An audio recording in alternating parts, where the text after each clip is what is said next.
ভাইটির ঘরে চিনি নাই বলে ফ্রিতে চিনি নিয়ে আসলে এক ভাবির কাছ থেকে। আপনারা শিখে রাখেন আপনাদের। শুনছো? কি হয়েছে কি? এক কাপ চা দাও না গো। দিতেছি, এই নাও তোমার চা। Thank you.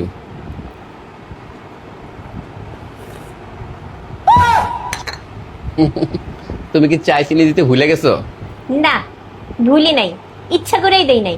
দিব কোথা থেকে? বাসায় কি চিনি আছে? চিনি থাকলে না চিনি দিব। এক ফোঁটা চিনি নাই বাসায়। তা বাসায় যে চিনি নাই তা তুমি এটা বলছো আগে আমাকে? এই দুপুর বেলা আমি কই পাবো চিনি? সব দোকানপাট বন্ধ। আমি চিনি ছাড়াই খাও। করো। তুমি কই যাও? আমি আসতেছি।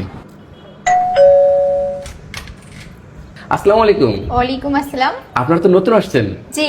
আজকে তো আসছেন? হ্যাঁ জি। নতুন আসলে তো অনেক কিছু প্রয়োজন হতে পারে, তাই না?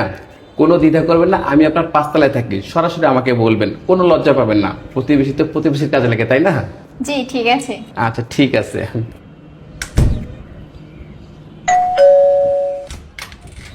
জি বলেন। জি বলছিলাম যে দুপুর তো হয়ে গেছে, আপনারা কি লাঞ্চ করছেন? হ্যাঁ লাঞ্চ করছি। না না, আমার মনে হয় না আপনারা লাঞ্চ করছেন। না না আমরা লাঞ্চ করছি। আমি আপনার জন্য খাবার নিয়ে আসবো, কোনো সমস্যা নেই। প্রতিবেশী তো প্রতিবেশীর কাজে লাগে, তাই না?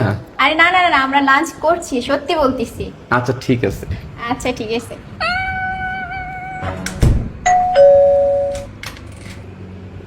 জি কিছু বলবেন? বলছিলাম কি লাঞ্চ করার পর তো আপনারা চা খান, তাই না? হ্যাঁ। আর লজ্জা কেন পাচ্ছেন? আমি আপনার জন্য চা বানাই নিয়ে আসবো, প্রতিবেশী তো প্রতিবেশীর কাজে লাগে, তাই না?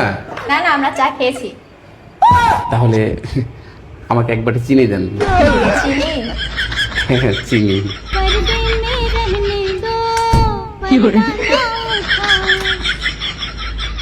এই যে আপনার চিনি। Thank you. শোনেন, কোনো কিছু লাগলে অবশ্যই বলবেন, কোনো লজ্জা পাবেন না। প্রতিবেশী তো প্রতিবেশীর কাজে লাগে, তাই না? আচ্ছা, ঠিক আছে। তাই না চিনি?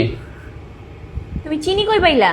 চিনি কই পাইছি এটা তোমার জানার দরকার নাই। চিনি আনছে, সুন্দর করে চা বানায় দাও এবার।